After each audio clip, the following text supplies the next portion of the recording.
Welcome to Sweet Life Beat Life. We hope this video helps. In this video, I will explain how to use gear limit in your Ram 2500. This powerful feature helps you maintain optimal control and protect your transmission, especially when facing demanding driving conditions. We will cover when and how to engage this system, ensuring your truck performs at its best while towing or navigating challenging terrain. Understanding gear limit is key to maximizing your Ram's capabilities.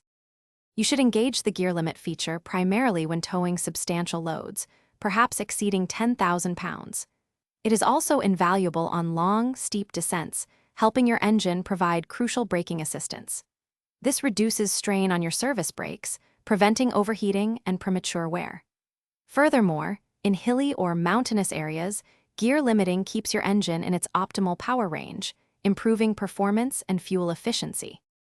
Activating gear limit is straightforward. First, locate the gear limit or tow/haul button, typically found on your column shifter or center console. Pressing this button will engage the system, usually confirmed by an indicator light on your dashboard. Once active, use the plus and minus buttons on your shifter to select the highest gear the transmission will use, for example, 4th or 5th gear, preventing unwanted upshifts.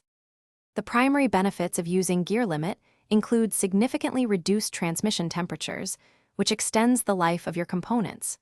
You also gain enhanced engine braking, crucial for controlling your speed on descents without constantly riding your brakes. For best practices, always monitor your engine and transmission temperatures, especially when towing heavy loads. Adjust your maximum gear as needed to maintain optimal RPMs, typically between 2,000 and 3,000 RPMs, for efficient operation. Thanks for watching. Consider subscribing if we helped you.